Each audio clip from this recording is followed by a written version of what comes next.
Dear students, आज हम half life period के कुछ टॉपिक्स जो लेफ्ट रह गए थे उसके बारे में डिस्कस करेंगे। तो सबसे पहले हम बात करते हैं कि कोई भी जैसे 1/3 हो गया, 3/4, इन सब के लिए अगर आपको टी टाइम निकालना है तो कैसे आप निकालोगे। अभी आपने निकाला था टी हाफ, ठीक है। इसी तरह से टी 1/3, टी 3/4 अगर आपको निकालना है तो आप कैसे निकालोगे। तो चलिए फर्स्ट डिस्कस करते हैं time required to complete 1/3 of a reaction.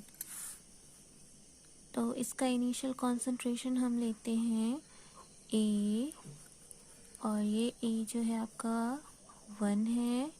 वहीं फाइनल कॉन्सेंट्रेशन A0 लेते हैं और ये हो जाएगा 1 - 1/3, क्योंकि 1/3 का निकालना है तो initial minus final, final concentration आपका 1 - 1/3 आएगा।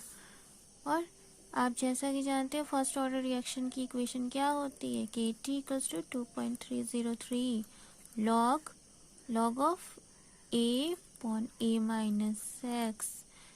ठीक है। और यहाँ पे ये जो A है आपका इनिशियल कॉन्सेंट्रेशन है, A-x final concentration.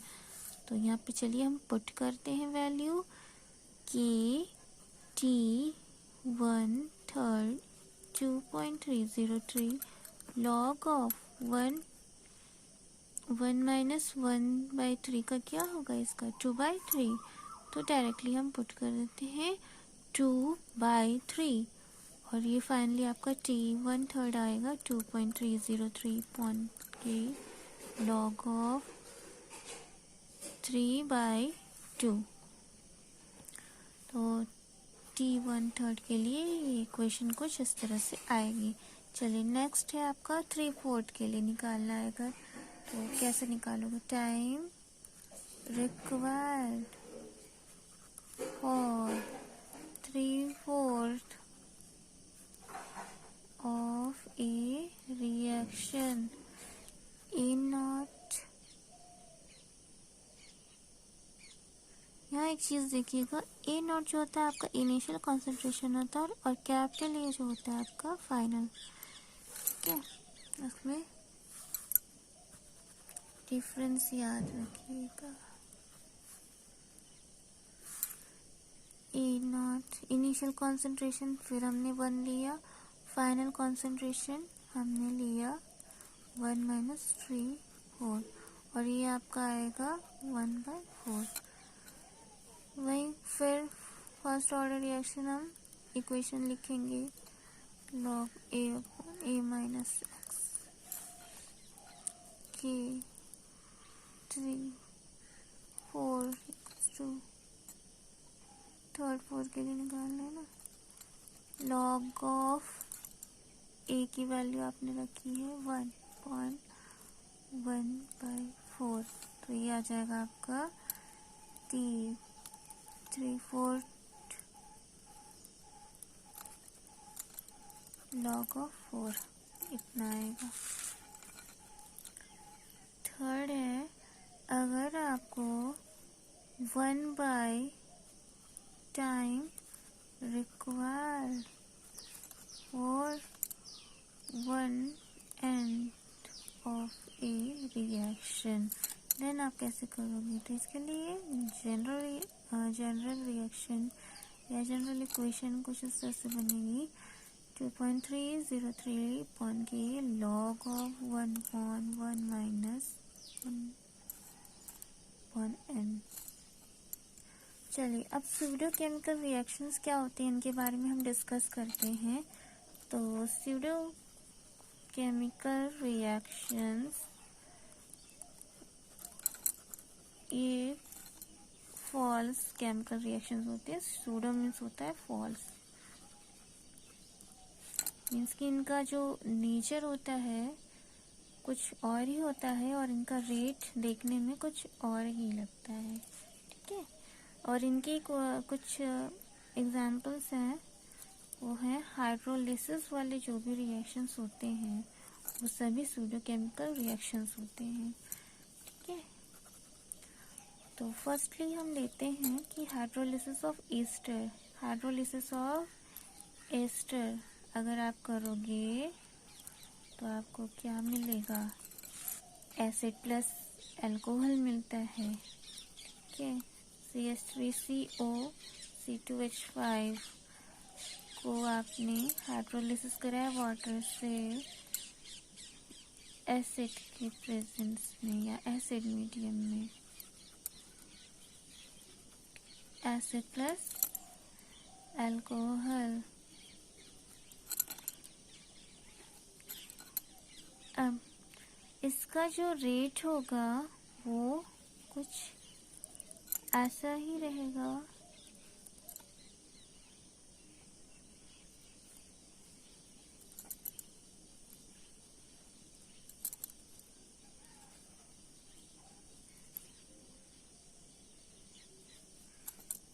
concentration of ester and concentration of water. But यहाँ पे आप देखोगे जो वाटर की क्वांटिटी है वो काफ़ी लार्ज क्वांटिटी में है, वाटर लार्ज अमाउंट में है, इसलिए क्या होगा यहाँ पे water as a constant value behave करेगा। मीन्स कि वाटर की जो कंसंट्रेशन है वो यूनिटी हम कर देंगे। इस वजह से हमारा जो देखने में ये फर्स्टली आपको क्या लग रहा है, सेकंड ऑर्डर का रिएक्शन लग रहा है, लेकिन ये फर्स्ट ऑर्डर रिएक्शन है। तो इसके लिए आपने जब वाटर की क्वांटिटी यूनिटी कर दी तो आपको फाइनली ये इक्वेशन मिलेगी, ठीक है। और इससे आपको पता चल रहा है कि ये कैसा रिएक्शन है, फर्स्ट ऑर्डर का रिएक्शन है। देयरफॉर कुछ ऐसे reactions which seems to be second order but experimentally determined as first order reactions, उन reactions को हम pseudochemical reactions कहते हैं। अब जो हमारा नया टॉपिक है इसकी डेफिनेशन लिख लीजिए। Those reactions which seems to be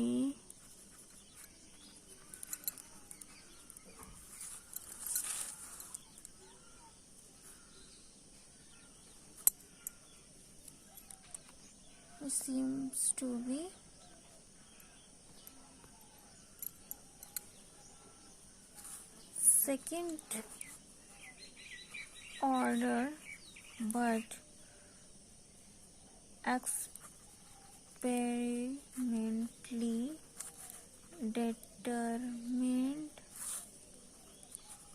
as first order is known as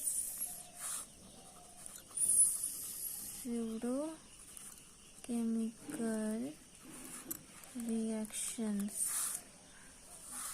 ना कोलिशन थ्योरी के बारे में, इसके हमारा नेक्स्ट टॉपिक है कोलिशन थ्योरी। कोलिशन थ्योरी क्या होता है, फर्स्टली अगर आपके कुछ रिएक्शंस हो रहे हैं तो वो रिएक्शंस में मॉलिक्यूल्स प्रेजेंट हैं, वो मॉलिक्यूल्स एक दूसरे से आपस में बॉम्बार्डमेंट करते हैं, मीन्स कि एक दूसरे से टकराते हैं। जब वो टकराते हैं तो उसी थ्योरी उसके बीच में कुछ थ्योरीज बनती हैं, तो उसी थ्योरी को कोलिजन थ्योरी कहते हैं। तो फर्स्ट इसमें हमारा जो टॉपिक है कोलिजन थ्योरी में, कोलिजन फ्रीक्वेंसी क्या होता है। कोलिजन फ्रीक्वेंसी को हम Z से डिनोट करते हैं और ये होता है number of collision taking place per unit volume पर सेकेंड।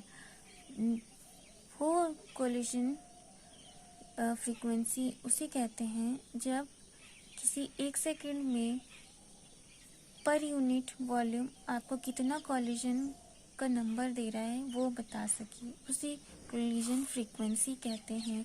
और ये कोलिजन फ्रीक्वेंसी आपकी 10⁻10 से लेके 10⁻20 तक होती है।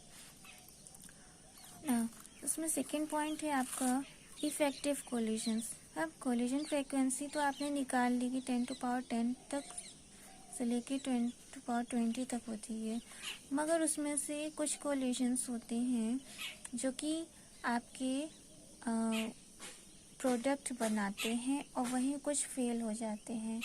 जैसे कि कुछ रिएक्शंस ऐसे होते हैं जिसमें मॉलिक्यूल्स एक दूसरे से टकरा कर प्रोडक्ट तो बनाते हैं और वहीं कुछ रिएक्शंस फेल हो जाते हैं और प्रोडक्ट नहीं दे पाते हैं। तो उन रिएक्शंस जो कि प्रोडक्ट फॉर्म करते हैं रिएक्टेंट से और उनमें कोलिजन होता है, उसे ही इफेक्टिव कोलिजन कहते हैं। तो actual collisions which bring about the reactions, उन्हें ही इफेक्टिव कोलिजन्स कहते हैं। इस कोलिजन इफेक्टिव कोलिजन को पॉसिबल बनाने के लिए कुछ फॉलोइंग पॉइंट्स हैं, उनके बारे में हम डिस्कस करते हैं। फर्स्ट है एनर्जी बैरियर।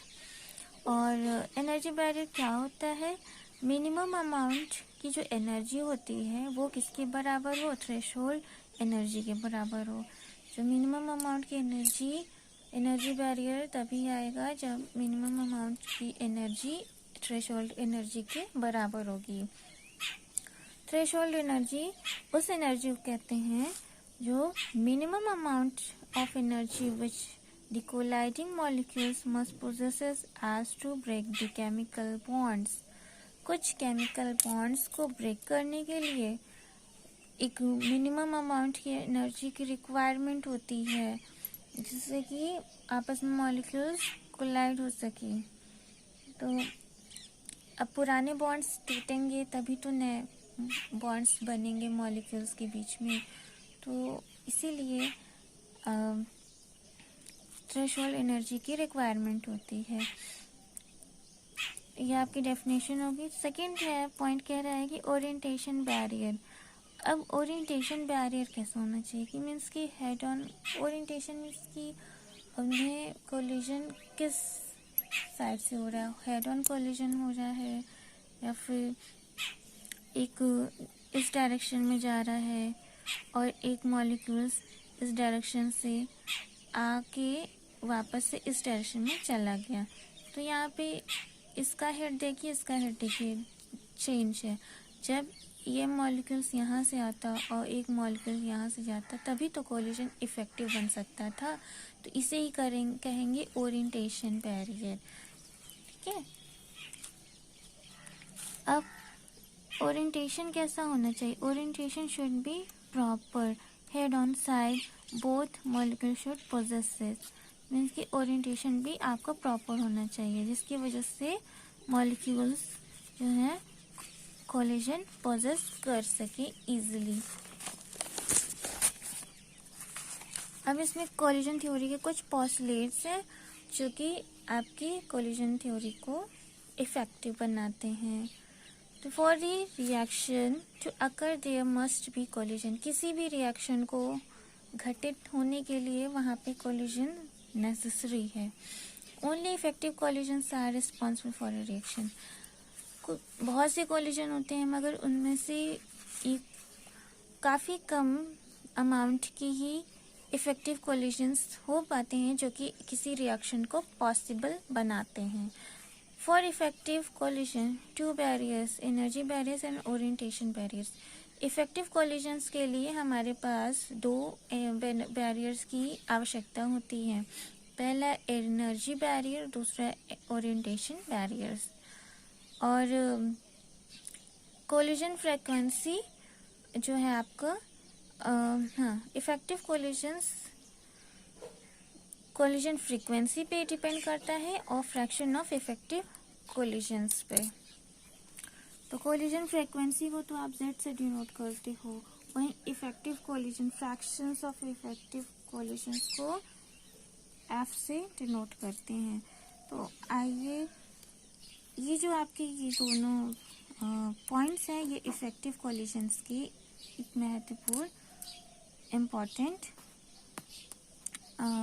पॉइंट्स हैं।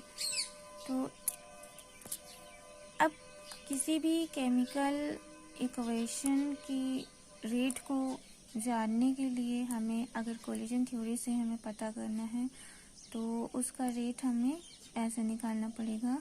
Rate is equals to minus D X by D T. X is a concentration equals to F into set, जहाँ पे एफ जो है आपका फ्रैक्शन ऑफ इफेक्टिव कोलिशन से और वो मल्टीप्लाई हो रहा है फ्रीक्वेंसी से। तो आज तक के लिए इतना ही, और नेक्स्ट टॉपिक आप लोग फिर पढ़िएगा कोलिजन थ्योरी के। आगे हम इसी के बारे में और डिस्कस करेंगे।